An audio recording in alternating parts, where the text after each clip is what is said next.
Hey friends, welcome. February 2nd, 2025. If Jesus were walking the streets of Milwaukee today, right now, in 2025, what would his day look like? Would he spend time in churches, or would he be out in the neighborhoods, meeting people where they are? Would he sit with the homeless, listen to the struggling, or share wisdom with students and children? Well, each day this year, we are imagining Jesus walking in a different place, engaging with real locations, real challenges, and real moments of grace. He starts and ends every day in prayer, just as he did 2,000 years ago.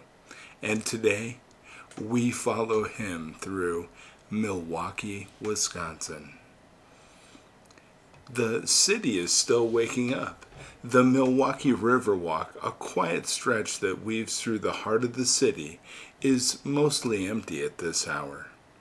Jesus walks slowly, watching his breath rise in the cool morning air. He stops near the historic Third Ward, looking out over the rippling water, reflecting the glow of the city lights. He closes his eyes, taking in the silence before the city comes alive.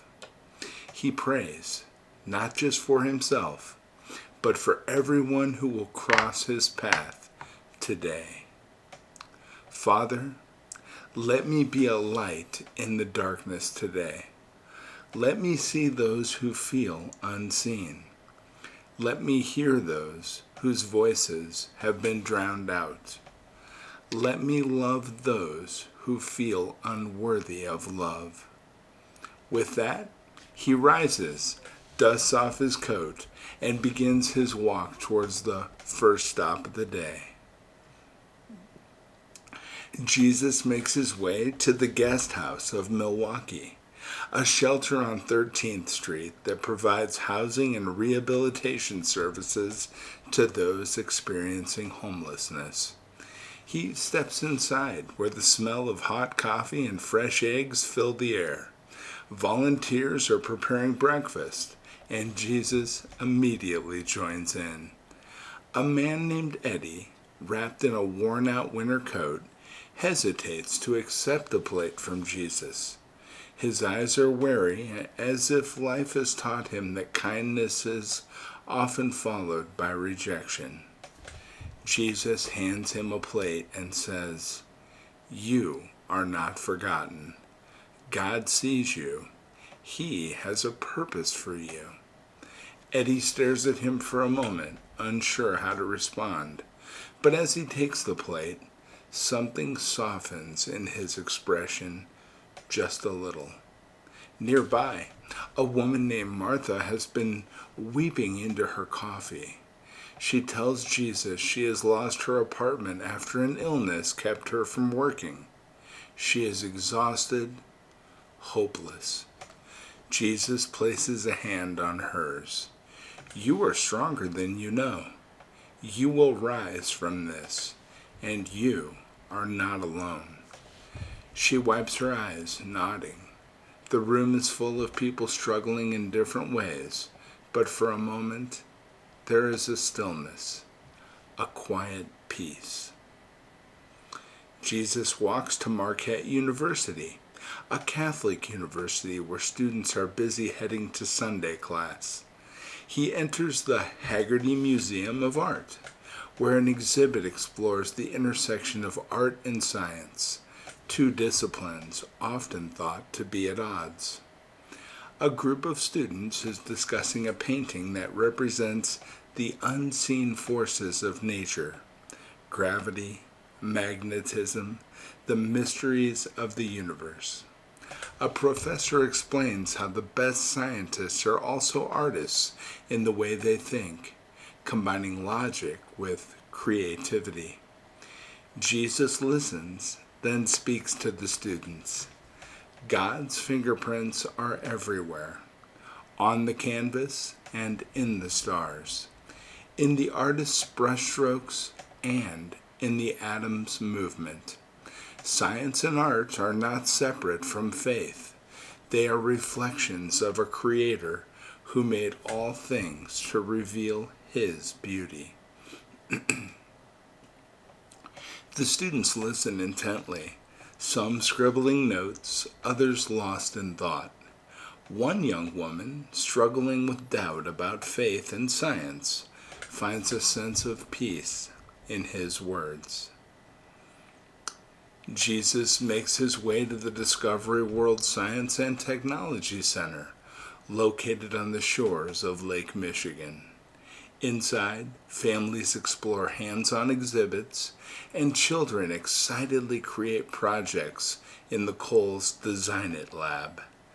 Jesus kneels beside a boy who is working on a robotic arm made from recycled materials. The boy looks up at him. "What are you making?" Jesus asks. "A helper hand," the boy replies, "for people who can't use their real ones." Jesus smiles. "That's a beautiful thing to create. Keep building, keep helping." The boy beams. Jesus reminds the parents nearby, "Children have pure hearts. Encourage them to dream, to create, and to believe they can change the world."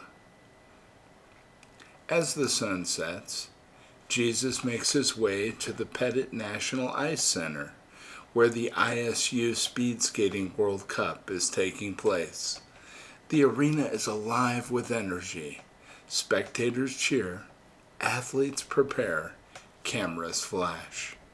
Jesus watches intently as the skaters take their marks. The gun fires and they take off, gliding across the ice with breathtaking speed. Midway through the race, one skater stumbles, nearly falling. The audience gasps, but she regains her balance and pushes forward, finishing strong. Jesus nods approvingly and turns to a group of spectators. "That is life," he says. "We stumble, we fall, but what matters is that we rise again and keep running our race." The words strike a chord. People nod, some reflecting on their own struggles. A man nearby, dealing with a personal failure, suddenly feels a weight lift from his heart. As the day winds down, Jesus walks along the Milwaukee lakefront, the city lights shimmering on the water. He stops near the North Point Lighthouse, a historic symbol of guidance and direction. He prays once more. "Father, thank you for this day, for the people I met, the hearts that were touched, and the lessons shared. Continue to lead them even when they do not see you. May they find hope in you, as steady as the waves and as endless as the sky." The wind moves through his hair. He lingers for a moment, gazing at the vastness before him. He knows tomorrow will bring new faces, new places, and new moments of grace. And so he walks forward into the night. So today we walked with Jesus in Milwaukee. We saw him among the homeless, the students, the children, and the athletes. We witnessed his kindness, his wisdom, and his ability to meet people exactly where they are. But his journey does not end here. Tomorrow, he walks into a new city, bringing light into another day. And now, we ask of you, if Jesus walked into your city tomorrow, where would he go? Who would he meet? And how would he change your heart? Join us tomorrow as we continue walking with Jesus, one day at a time. Now, before you leave, I'd like to offer a prayer for the hopes, needs, and intentions that you are currently holding in your heart. You ready? I'll lead. Our Father, who art in heaven, hallowed be thy name. Thy kingdom come, thy will be done, on earth as it is in heaven. Give us this day our daily bread, and forgive us our trespasses, as we forgive those who trespass against us. And lead us not into temptation, but deliver us from evil. For thine is the kingdom, the power, and the glory, forever and ever. Amen. Amen. That was beautiful. Almost as beautiful as the time I've just gotten to spend with you. Thank you for being here today. It's important. I do better when you're here. So thanks for being here. Don't forget, hug your family. They love you. I'll be back tomorrow, friends, with another city, another journey with Jesus in 2025. Have a beautiful day. Take care. Bye-bye.